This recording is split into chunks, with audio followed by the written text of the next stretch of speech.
evening. Thank you for the invitation to come here. I appreciate Kirk thinking about our new program at the Department of Natural Resources and thinking it might be of interest to you all. I hope you find it interesting. So I'm Stephen Shine.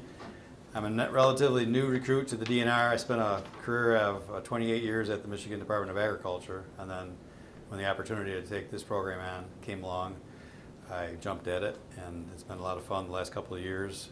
So I spent the first half of my career draining wetlands. I spent working with drain commissioners, draining wetlands to protect land property from flooding and whatnot, and for agricultural production. And then the second part of my career I was spending doing conservation work, habitat restoration, wetland restoration, that kind of thing. So this was a nice fit for something that I was very interested in and wanted to take advantage of. So I'm going to do the who, what, where, when, and why approach to presentations. And there he is. Hi.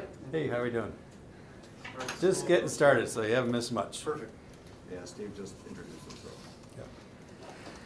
So the who. So like I said, I work for the Michigan DNR, but we are working very closely with our sister agencies being the Department of Agriculture and the Department of Environmental Quality.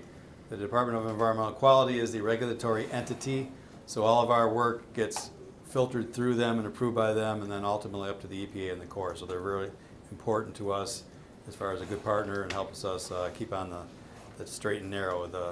There are many, many, many moving parts in this program and in the law and so on and so forth. So they help us out tremendously. And then, of course, the Department of Ag is very interested in agricultural production and the blueberry growers, and then the standard fare agricultural production requires drainage for it to be successful.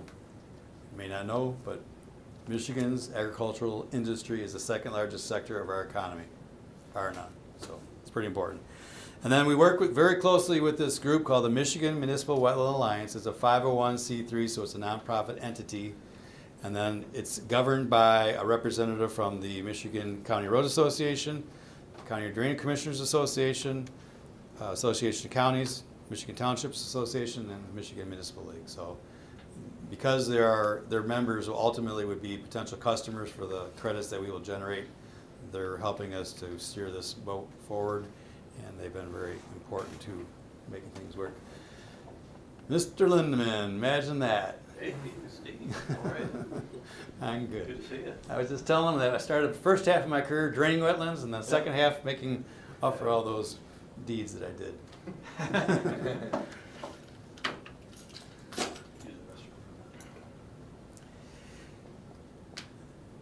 So basically, mitigation, the word is pretty obvious to everyone. The wetland mitigation is to make up for impacts to wetlands. So the kinds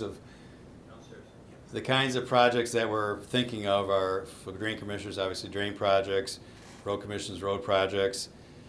Municipal projects are all over the board. There's just recently talked to an entity about a soccer field that was going to be, a corner of it was going to be in a wetland, had to mitigate its impact.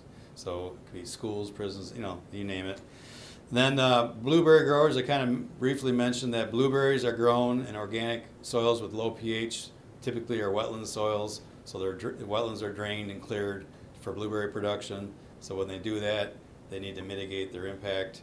It's a complicated thing for them, but basically we are making our credits available to them as they need them.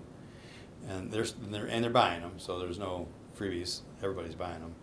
And then the other part of our program, so we have a two-pronged part of our program. It is for agricultural production. And under the federal farm bill, it's called a swamp buster violation. So the federal farm bill, 1985, first time that wetland compliance was attached to participation in federal farm bill programs. So if you're out of compliance with the farm bill, you got to pay the piper, which is USDA, and they either hold money back or penalize you for repayment of money that you may have received from them. So wetland restoration or wetland mitigation banking is replacing those wetland functions and values. So we talk about functions and values. So functions are flood storage, groundwater regeneration, water purification, water quality, and then the values are all the esoteric values that we derive from birds and flora and fauna and those kinds of things that are really important. And so when you look at a wetland, there's an actual very complicated process that they do, a functional assessment, so functions and values are evaluated. And then on a wetland mitigation bank site, which we'll talk about a little bit more in a second, but basically we find a piece of ground that once upon a time was a wetland. It was drained at some point to be farmland or whatever, and then you could restore the hydrology and make it a wetland again. So each acre that you restore has a credit, and each credit has value, and those credits are transacted to offset a project that someone's doing, like maybe a township like Meridian. And then they buy those credits and they offset their impact, and all is good with the world.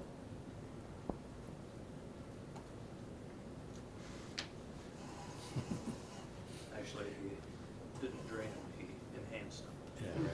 Yeah, right.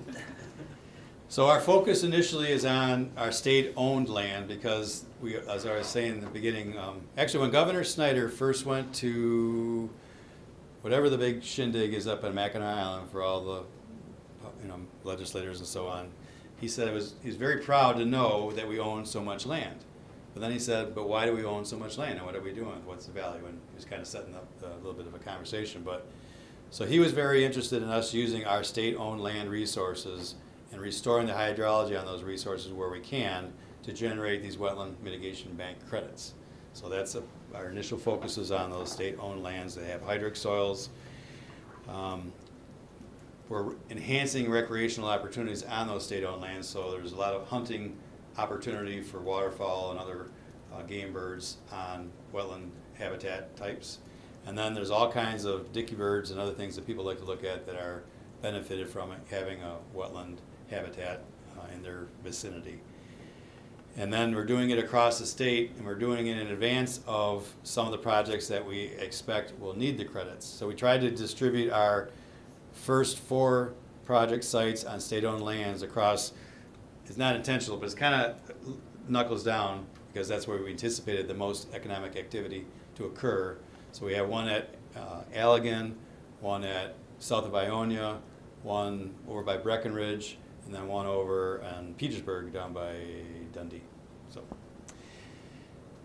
and then I just like this slide because I think it's pretty cool. These guys are as proud as punch that they accomplished this big project with this dredge.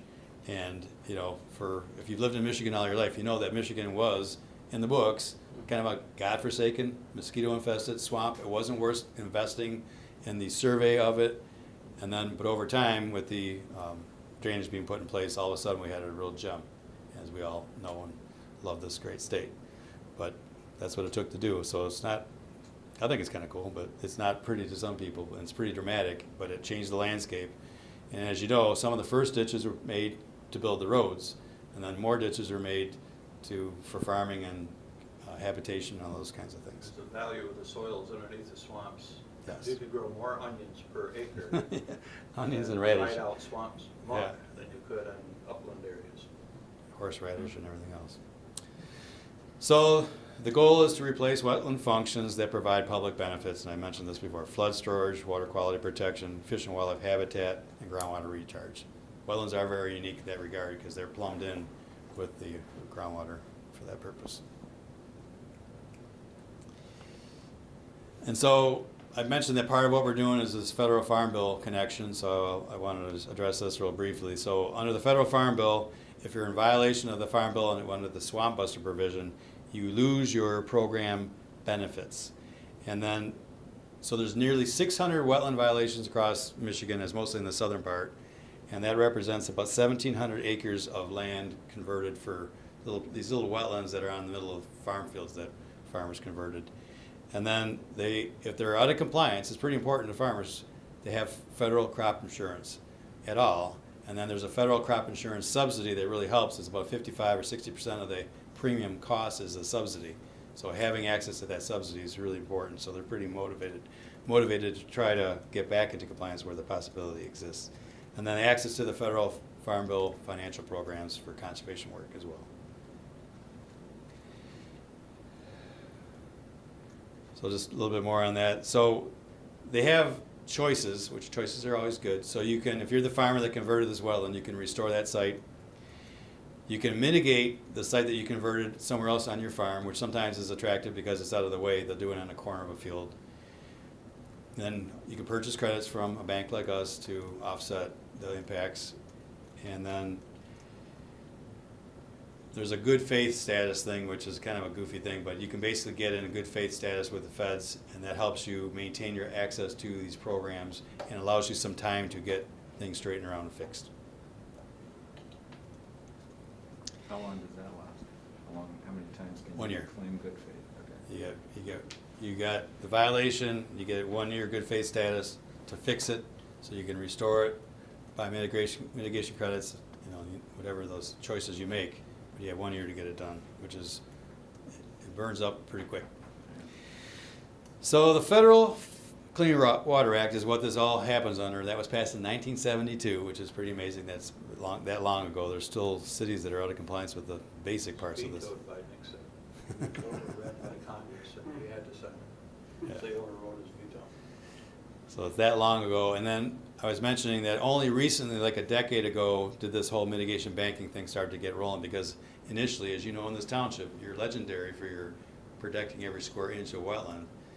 They kind of decided that, maybe it's better to give up a lower quality wetland that's in the middle of some proposed project and focus on a high quality, high functioning wetlands somewhere where it's wanted and somewhere where it will be permanently protected.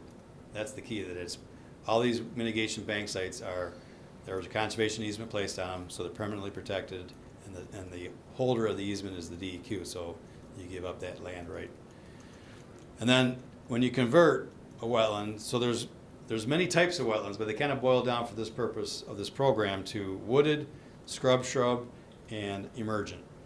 And emergent is probably the one that most people can visualize the easiest, because it's cattails and open water and whatnot. But depending on which wetland you convert, if you converted 1 acre of wooded, you may be required to mitigate 2 acres of wooded. So that's the George Bush Sr. thing, where no net loss of wetlands. So instead of just 1 for 1, you're actually gaining over time by mitigating those impacts. And then you typically would mitigate like for like. So if you impact a wooded wetland, you mitigate a wooded wetland. So you don't. And then, but sometimes in some schemes there are opportunities to mitigate with not like. So you can out of kind. And so if you converted an acre of emergent, an acre of wooded, but there's not wooded acres available, you may get by 2 or 3 credits of emergent to make things square. The regulatory agency kind of manages that. Out of kind, that's what it's called, out of kind. So I mentioned this nonprofit entity that I work with very closely. We have received money from the state treasury to the DNR, and then DNR granted it to this Michigan Municipal Wetland Alliance. It was kind of all kind of constructed as they put the budget bill together. So DNR's role is that we hold conservation easements on private land when we do that for Swamp Buster. We manage and maintain the bank sites over time. That's another important part of these. All these restored wetlands are monitored and maintained very intensely for the first 5 years, because that's when they're most vulnerable to get reestablished. And then annually beyond that, following a very strict protocol for walking transects and stopping at quadrats and drawing a circle and counting the plants and the whole 9 yards. So it's pretty important that not only is the hydrology maintained, but that the plant communities that were expected to be restored are established and are maintained as well. And so sometimes they construct them on, we do it on public and private. It's obviously more desirable when you already own the land and you control it, you can restore it, but we've also found some wetland restoration sites on private land as well. So again, the Swamp Buster thing that you may or may not be so interested in, but it's pretty important to many people in the state, that these credits they're transacted just like a bank account. So for the bank site, it has a name. So we have one called the Potato Creek. The Potato Creek will have 60 credits. They're in the account. If you need to buy credits from that account, you need wooded, scrub, or emergent, you check it off. Then there's a transaction record that goes between the Michigan Municipal Wetland Alliance, the DEQ, and the buyer of the credits. And then for the federal Farm Bill stuff, on their land use map that they own, that the feds keep track of, a converted wetland is changed to a mitigated wetland, so in perpetuity going forward. That's kind of important. So on these sites that we're restoring on private land, we're placing easements on them. So we're buying a conservation easement from a private landowner who wants to have a wetland on their land. We're paying $2,500 to $3,500 an acre. We hired a firm out of Cairo, Michigan, to do an appraisal of farmland across the state, and that's the range that they gave us for an easement. Funny thing is, the farmers don't think it's a very good deal, but it's what the appraisal came out to be.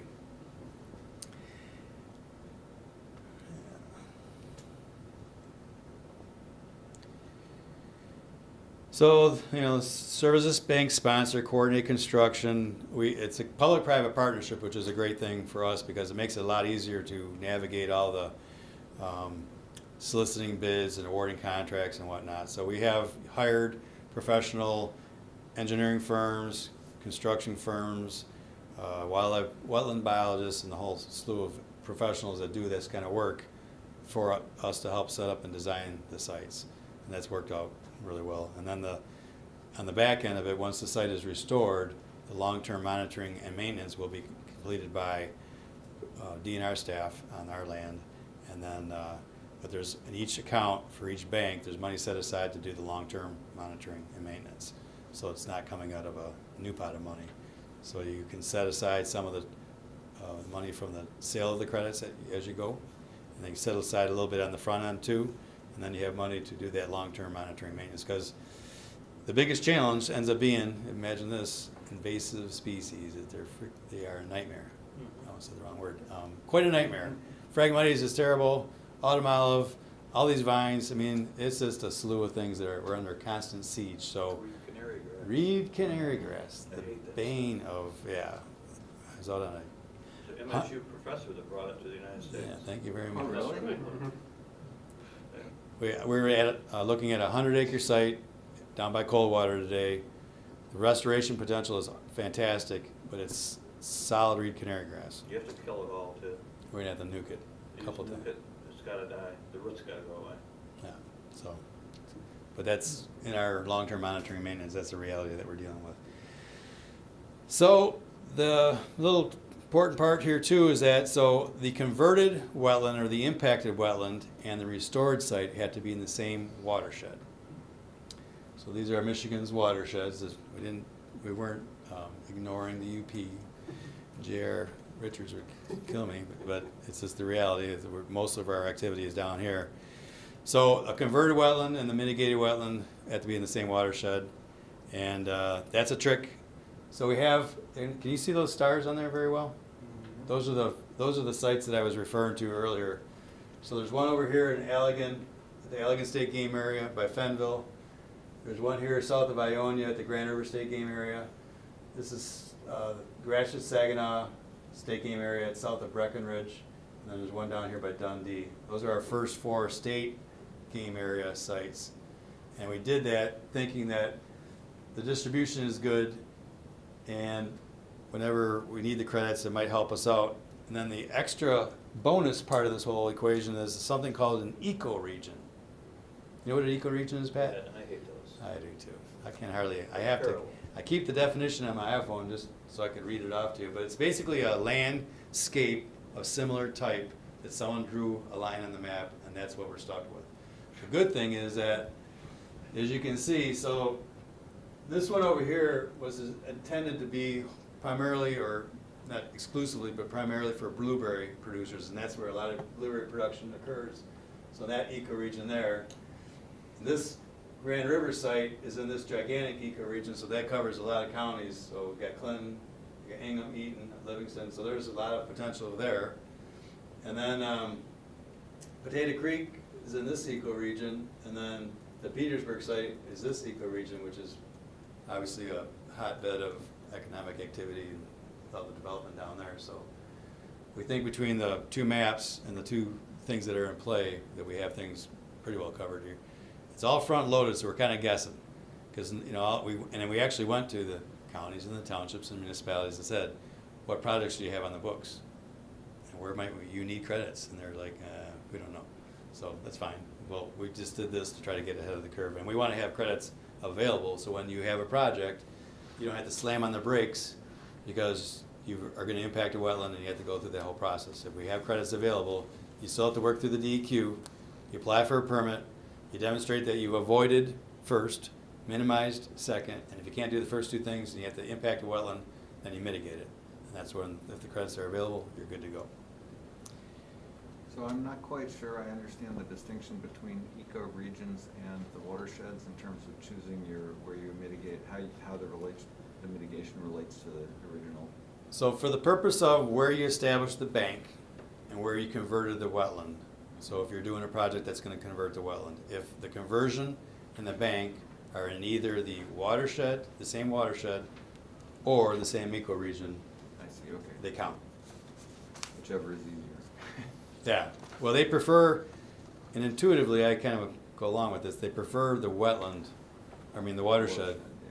because it makes a little bit more sense scientifically, but the ecoregion's in play, so we'll take advantage of that if we need to.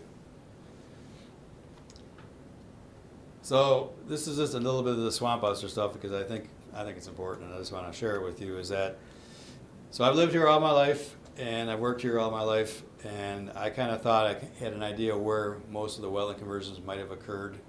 You know, I was thinking Saginaw Bay, I was thinking South River Raisin, and the federal agencies, USDA agencies, Farm Services Agency, and Natural Resources Conservation Service, they're held to these really strict confidentiality rules. And even though we got $1 million grant from USDA and RCS, they wouldn't tell us where the conversions were because they're confidentiality rules. They didn't, trust us. So we went around and around and around, and I don't give up very easy, and I didn't give up, but I just kept on pestering them. Because I said, how about if you contact him? How about if I write a letter and you mail it? And, all this. Well, finally, with the change of administration, someone who was a little bit more open to thinking what we're trying to get done listened to us and said, at least we can do is provide you these maps of Michigan, color code the watersheds based on the density of the violations or the conversions. So now all of a sudden we have these maps. So for the swamp buster violations, we have a better idea where we should be spending our time. And the maps that I showed you with the gold stars, those are primarily for municipal projects. And now we have 5 sites that we've identified for these swamp buster sites. And we have some confidence that we're in the right place because there will be a market potentially if the farmers want to buy the credits, but at least we know that there are converted wetlands and farmers that need the credits. So the thing that was a surprise to me is that this is the St. Joe. This is the Kalamazoo. This is the headwaters of the Grand. And this is the that's the Shiawassee. That's the Cass, I think. So we have a better idea where we should be spending our time, so that's pretty helpful. And this other map just shows you, so the first map was the number of violations, which they call it occurrences. And this map here shows you the acres, so it doesn't really change a lot, but it's just kind of interesting. So we have more confidence that we're in the right place. And so right now we have a bank site that we're working on in the Muskegon River watershed, which is here. That's pretty close to being approved. We have one in the Lower Grand, which is here. We have one in the Maple, which is, I think it's one of these. Let's do that one there. And we have one in the River Raisin down here, and then one in the St. Joe. So we have, yes, sir. We got a couple minutes before we need to get into the Q&A section. Okay, So I'm we got right to the end right now. Okay. So, see a lot of this in the springtime. Farm field with water standing in it. Without tile drainage, it would be a wetland, right? There's tile drainage under that. The water goes away in fairly short order, goes back to ag production. So these are the kind of sites, though, that we're looking for because with the tile drainage in there, we have the potential of breaking the tile, blocking the tile, creating the flooding, and then planting the wetland plants, and away you go. You got a wetland again. And this is just an example of a site that we are doing. It's called the Gratiot-Saginaw State Game Area. So there's a county drain that goes along this edge of it. So all the water goes off of it into the drain. There's a ditch and some drain tile that take the water away. So low head berm, some shallow push-outs, sculpting, berm around here, and it'll fill up with water. Road ditch comes down here, will catch that water too. So that site is currently a farm field, it's a cornfield, and we're gonna make it a wetland again. Something along the lines of this. We've done a lot of them. You know, the ones along 127 are the early projects that are nice to have them in your backyard. They're pretty, but they're not as high quality and functional as you want. And then at DNR, we put a high mark on the recreational opportunities and the economic impact or opportunity that comes along with those. So that's me and my 2 dogs in the middle, but all those pheasants were wild pheasants, so they weren't pen raised and put and take or none of that. They were all shot off of a restored wetland on a farm field up by Bay City. And so we get to go up there once or twice a year, and I always like to point out that, you know, so a tank of gas, shotgun shells, because we miss a lot, and then we always go out for lunch at the local diner, you know, so it has that, you know, that economic contribution. And then, you know, they're doing a lot of networking. The people in the picture there are, you know, getting a lot of work done and talking to each other and solving problems. So that's my presentation. I'm glad to talk about anything in between. I tried to give you a little bit what we're doing and why, and but I'm glad to talk to you. I was mentioning a little bit. You have to hold on to this still. I was mentioning a little bit. There are opportunities for you as a township if you wanted to, you know, pursue it, or even with the drain commissioner if you wanted to work with you on something. So if you have a piece of real estate that you currently own that's open, that had the hydrology taken away for whatever reason, someplace back in time, you could conceivably obstruct the drainage infrastructure, flood it again, you'd have a wetland. You could conceivably sell the credits to offset someone else's impacts and generate some revenue. I recently attended a conference, a national conference, and learned, I was shocked, quite honestly, that the amount of private capital across the country that's invested in these mitigation banks, not just wetlands, but a lot of it's wetlands, but there's all kinds of other habitat and stream restoration banks. And the return on investment is 18 to 20%. These are hedge fund guys that were talking. That was like mind-boggling. And the credits in Michigan in the private side go from $90,000 to $110,000 an acre. And then out east, they're like $300,000 to $400,000 an acre. It's crazy. But they have less real estate to monkey around with, so I guess real estate's real estate. It's all about location, right?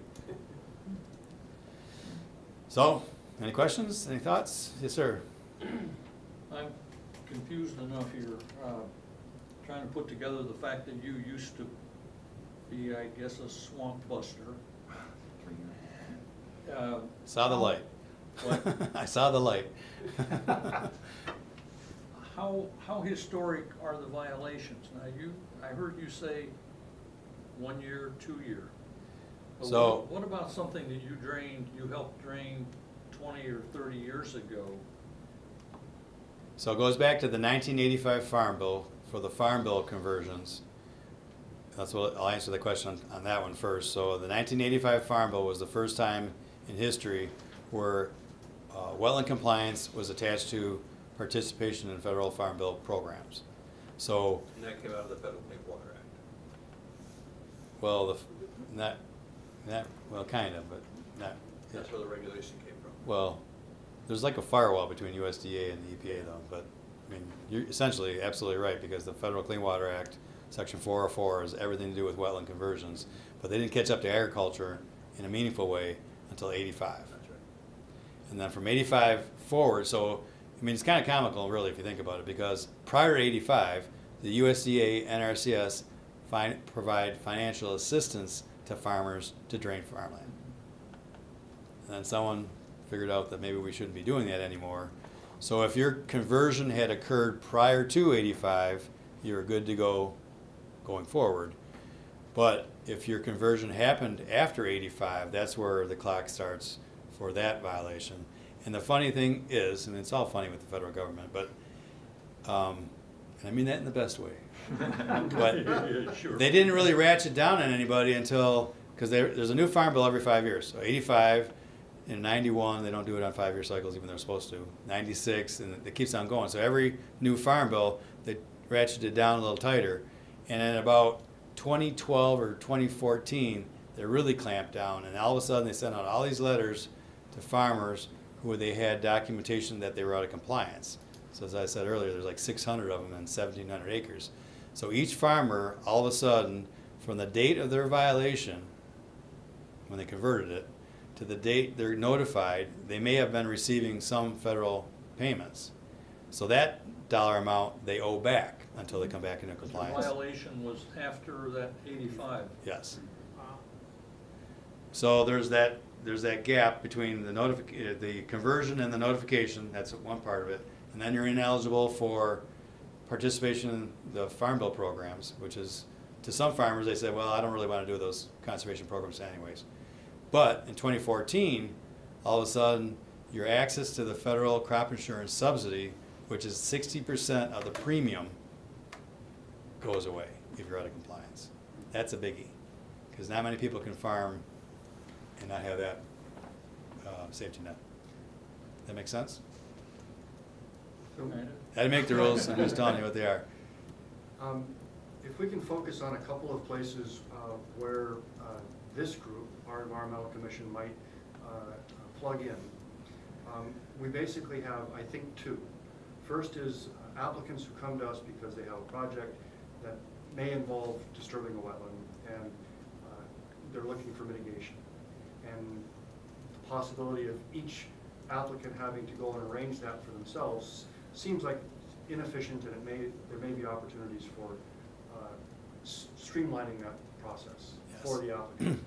So figuring out how we can connect on that level is one. And the other is a land preservation program that's funded by a millage where we purchase land, some of which perhaps we could do some banking of our own. Right. So on the first part, the first idea, so that's kind of why we're doing what we're doing, because we figured out, we thought that it'd be better to have us kind of get ahead of the curve and just restore some sites and have credits available to you all as public corporations or public entities that are doing projects. Now, if you as a township could find a site in your township, or I guess, well, first of all, you can help landowners connect to readily available mitigation credits. There's a registry on the DEQ's website, and it identifies what watershed and what ecoregion the bank covers, and then they can contact that private entity and make arrangements to buy credits. So, I mean, I'm not going to say anything about your wetland ordinance or anything like that, but it is a way to move forward instead of fighting and spending a lot of money fighting. And is the applicant likely to see a cost benefit to purchasing a credit rather than trying to go and engineer their own? Yes, You absolutely. believe that's going to be a significant It's difference huge. for them? Yes. Oh, sorry. Go. So how can you replace the value of the functional value of a wetland on the property here in another area? I mean, doesn't it play a crucial role in the water management at the local level? In a way, yes, but the idea is, the science is that if it's in the same watershed, you're getting the benefit in the same watershed. But, I mean. But the watershed, I mean, those are huge areas, right? The watersheds? Yes, they're large. So I think the difference there is, you know, if we as a township want to maintain that within our township, or, you know, are we willing to lose a wetland here in our township and the credits somewhere else, where we've kind of lost that benefit from a very local perspective, but it's a good. Yeah, because that is kind of the angle you could do. You could restore a site in your township and have credits readily available for activities that would occur in your township, and then direct people to that. But it's going to be a lot more expensive for us to do that than you guys who are doing it on a big scale. Well, yes and no. I mean, I think there are some very good consulting firms that would be helpful to you. That if you had a piece of real estate, I kind of know the township a little bit, but there's places around there still some open land. And I was looking at, the DEQ has a wetland viewer thing. Have you looked at it? And you can see where they were. There's some places that, like the mall, it used to be one, that's not anymore, obviously. But then there's other places that still have the potential for being restored. And I think you may even own some of them. So you could conceivably set up a wetland mitigation bank on your land, and then direct persons who are applying to mitigate or needing to mitigate activities to your site, and then they charge them accordingly. And the market's, the market, so 90 to 110 on the private side. Ours are 30,000 to sell to you if you were doing a project, and to the farmers it's 10,000 an acre. But that is something that you could do, and it would be kind of a slick thing. I know there is a drain commissioner in Southwest Michigan that did a project that she did a wetland mitigation bank site to offset the activities on a project that she was doing, and then she made credits available to other public works projects in her county. And, you know, and they're only 45,000, still a lot of money. Pat raised his hand first. John Engler really pushed banking heavy when he was governor. And I wrote a letter to John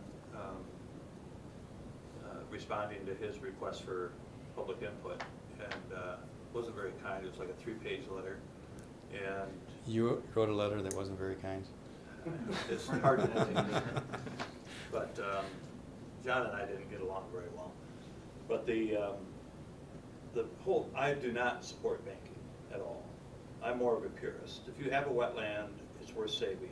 And replacing a wetland here with something 50 miles away, I have to ask a series of questions. How does the salamander and the frog, what do you buy bus tickets to ship them to where you No. want to put There's them? winners and losers and everything. I know there is. And my last comment in that letter was that wetland banking is akin to swapping a Monet for a Velvet Elvis.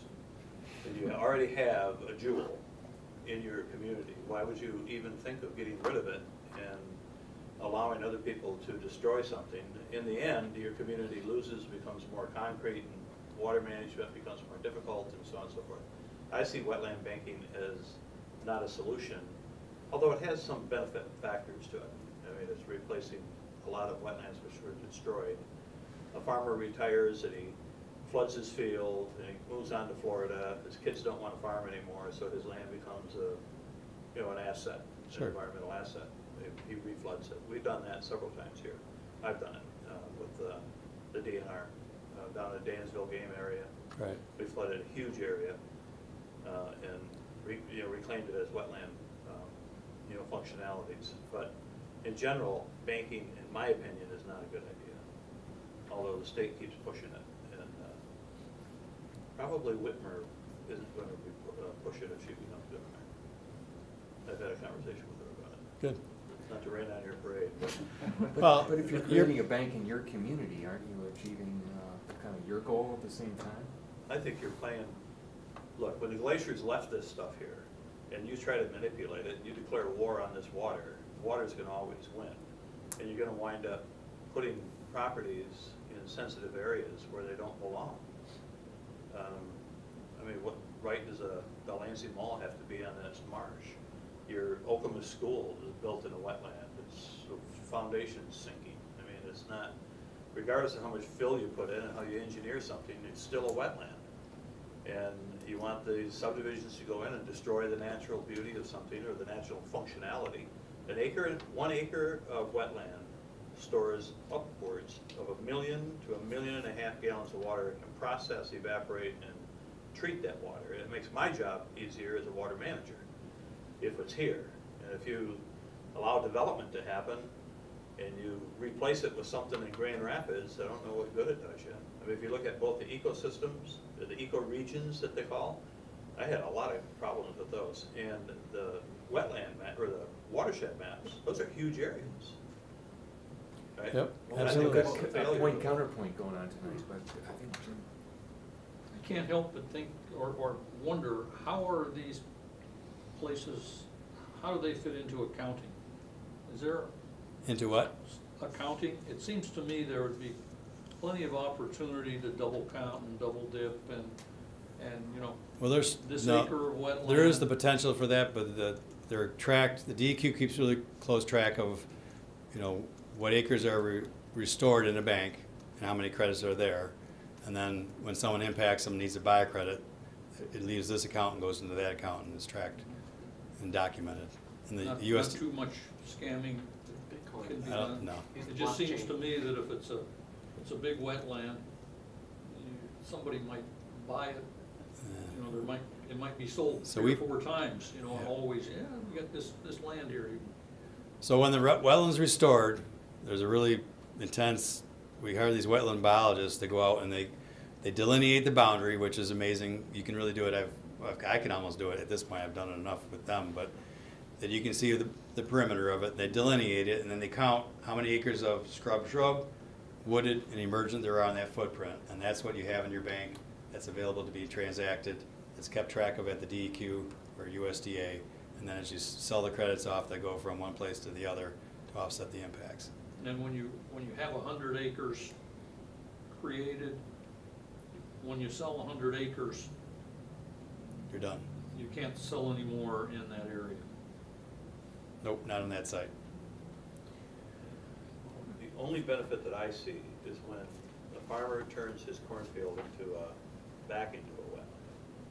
It was previously a wetland, now he's turned it back to a wetland. Is that once the easements are on it and it's in the bank, then it can never change. It's there forever. But I'm more of a purist. I think it should be a wetland to begin with. And Well, there's no not destroy incentive. another one. When crop prices are good, there's no incentive for a farmer to go backwards. That's right. If they can keep it in production. With this program, there's a financial incentive to, if they change their, like you say, go to Florida and someone There's doesn't some want to farm. pluses to it. And then with what we're doing, you're doing public works projects. If you gotta widen the shoulder of the road for safety, you gotta widen the shoulder of the road. If that's impacting a wetland, you don't really have a lot of choices. So offsetting that impact through this means is better than not, Yeah. okay? And then the quality of the wetlands that we're restoring today is way better than the quality of the wetlands. The functions and values are way more sophisticated than they were when MDOT started doing them, like the ones along 127. So your point is well taken, I don't really disagree, but it has become a valuable way to stop fighting over some of the every square inches. And the ones that are really pristine, they're probably worth falling on your sword over. But the ones that are marginal, and that poor salamander, I'm sorry, but, Yeah. So what were the ones along 127, just pits? more like borrow pits with, Yeah. So they're nice. I mean, it'd be kind of a nice thing to have in your, Wetlands to begin with, they Yeah. tried to make a Right. wetland out of it. That's the velvet Elvis Just the argument. whole, yeah. yeah, and I don't disagree with you on that. Yeah. But some of the ones we've done, and like, So you go out and see the one down at Dansville, it's nice. that one, that's a pretty amazing wetland. Yeah. And that's a very high functioning wetland, and it's got a great diversity of, this is waterfowl, but all the peripheral birds the shorebirds that go to these places is mind-boggling. I mean, I kind of am a birder a little bit, but some of the ones that Oh, the really absolutely. sophisticated birders can see or note there is quite impressive. There's one other argument I have with banking is they'll take the bank and they'll make the wetland rules and regulations from the boundary of that with a little bit of buffer. But wetlands aren't healthy unless they have really good upland ecosystems with them. And there's no consideration for rebuilding uplands next to these wetlands. Another very good point, and I totally agree with you, There you go. because we don't get anything beyond the perimeter of the wetland. That's right. So on these private land sites, and our land, it is what it is, but on the private land sites, we only get credit to the fringe of the wetland. But we would really like to square it off with a buffer for just what Pat's talking To build about. a total ecosystem, you can't just flood a farm field and say, wow, I have an ecosystem, so let's build houses on the rest of the farm field. Absolutely You right. have to have upland area and prairie mix and woods to make a wetland completely healthy, to be diversified in such a way that it becomes healthy, or it restores it back to before we changed it. I agree. Yeah, I agree. How about a couple more questions, because we really have a full agenda, then I'll turn it over to Bill to chair the meeting. But you're welcome to stick around. I think Steve has offered to be a resource for our community as we move forward. And of course, Pat has always been a resource for us. I want to thank Kirk for inviting Steve. Yeah. And, Worked out. Well, just to wrap. Yeah. My understanding of our current ordinance wouldn't allow an applicant to use an out-of-township bank at the moment. So if we wanted to open up to that possibility, we'd have to look into revising your, Or even an off-site. even an offsite.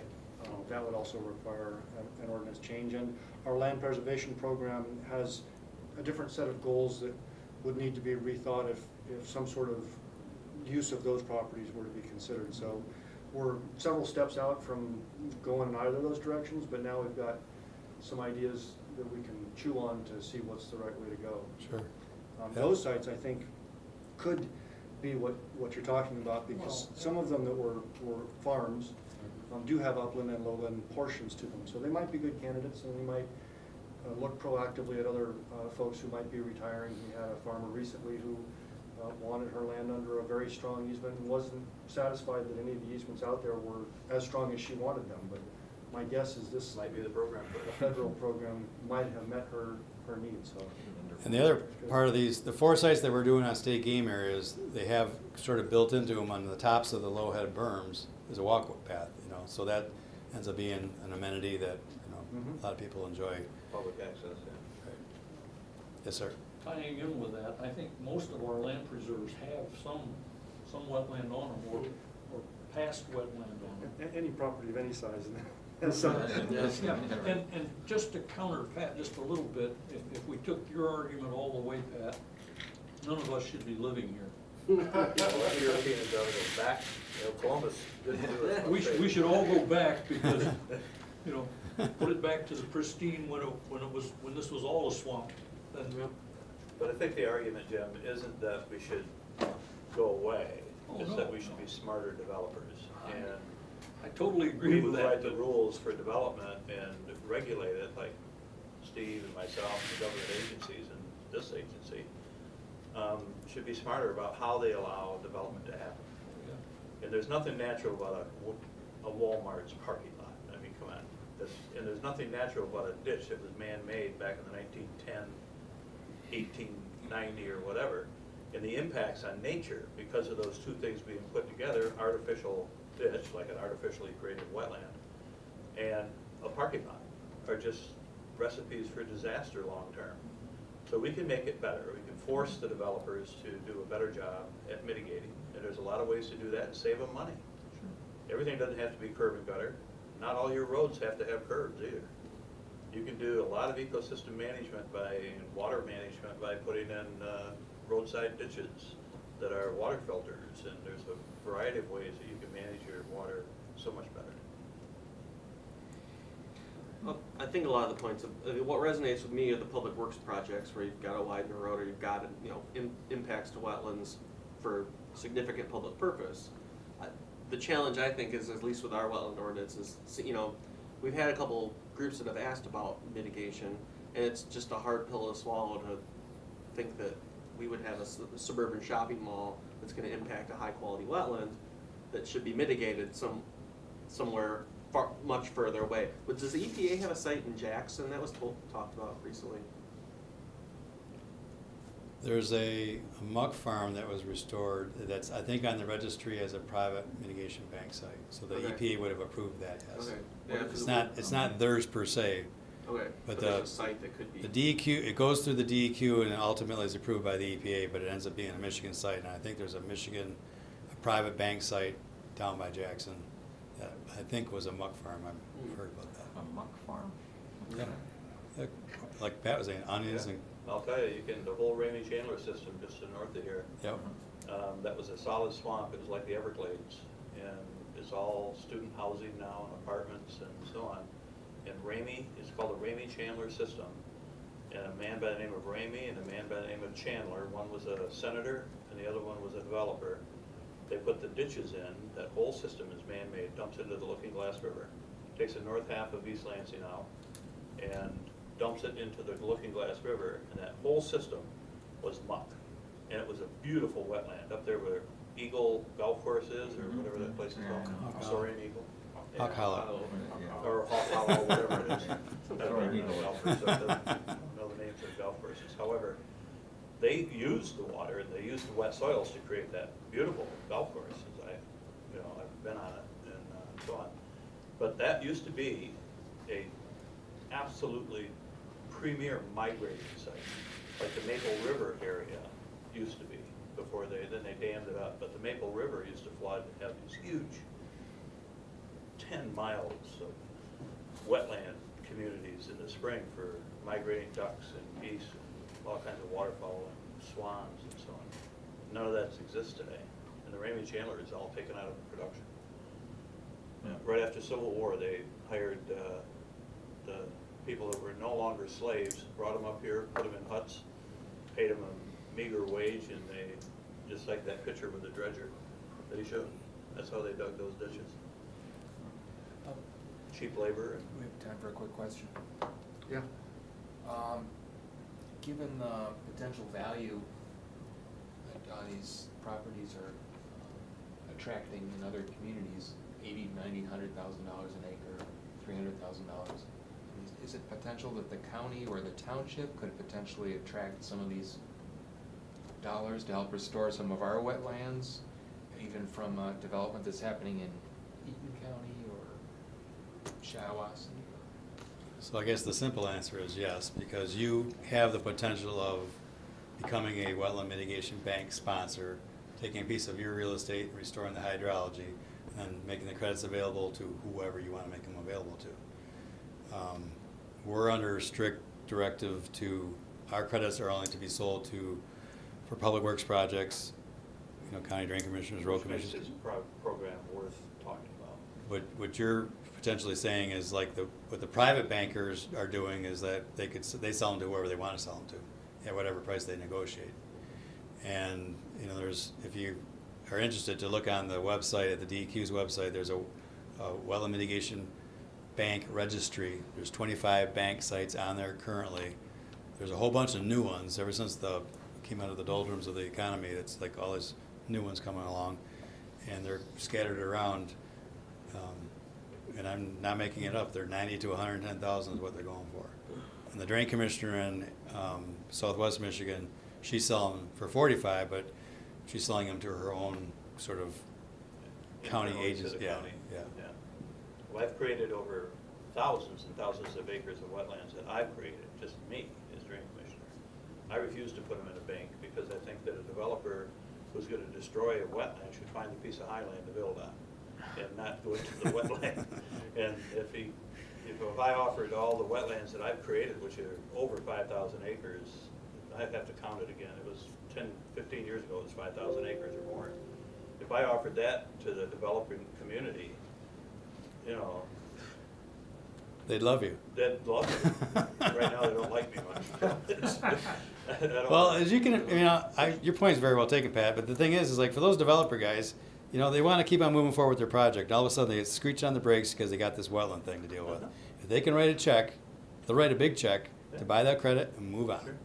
My And- argument would be that they should build around the wetland. They should treat the ecosystem with some building creativity. They should be a Leonardo da Vinci with their water movement, you know. But they don't do that. They just look for straight roads, curb and gutter all the way, pipes. They don't look at any tenth of an acre wetland little things in the middle of their neighborhoods that they can save, and they don't look at it that way. And I think they should. I think they get bigger prices for their houses if they did that. Nobody wants to look out their back kitchen window into somebody else's kitchen window. Right. If they had wetland. Well, you would agree, ecosystems in I back think, of houses, that they have changed, they've come a long ways. I think they've come along a lot. But there's ways to go, and to some degree, some of the criteria that they're held to for the development standard drives them towards some of those things. So that's, you know, the other part. of it. Forsberg is a perfect example. Dennis Forsberg used to fight me tooth and nail. Now we're friends, and he comes to me and he says, how can I build this and not destroy anything? There you Brett go. Forsberg was in my office, he talks to me almost weekly now. And he wants to know how he can build it cheaper and not destroy the surroundings and have something where he can put a rentable space in the middle of an ecosystem that people would enjoy going to work every day and being around it. you know? Right. He's coming to our next green theme presentation next month. You'll like what he's gonna show you.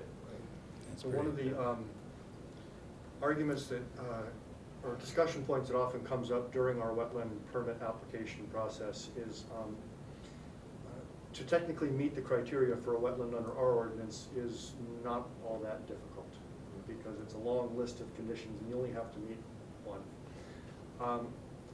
But oftentimes it's kind of obvious to everybody in the room that it's not what anybody would consider a high-quality wetland. And it's typically the applicant making that claim, right?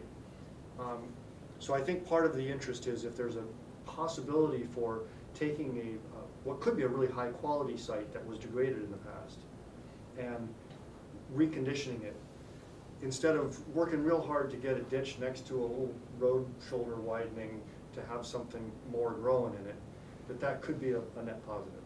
So hopefully with you guys as partners, we can work towards There's smart taking ways to the build things and township create ecosystems, and forward. sometimes you can take those marginal wetlands out of commission and swap them for something that's better. But they should be close by, one, and it should be something that's historically been a wetland. Creating new wetlands out of highland is not very Crazy. productive. Doesn't work. They always fail. always do. They never were. But that's also where the definition of watershed was interesting to me, because I mean, That's we're right. talking pretty locally, really. I mean, what do you define as kind of the largest, the appropriate size to consider when you're really talking about, you know, relatively local effects? I mean. So they have these, they call them hydrologic unit codes, and there's different digit numbers associated with them, and the 8 digit is what's on my map. Right. But the 12s and the higher numbers get to where your smaller Narrows down watersheds, to a and half an that's more acre or along the lines of whatever. what you're thinking. I mean, that's a totally legitimate thing. Yeah. I mean, the rules are the rules, I'm just trying to navigate it. you know? Sure. Well, I think thanks so Steve- much for coming to present to us. My Really pleasure. appreciate Great it. guys, doing. Tell me everything I know about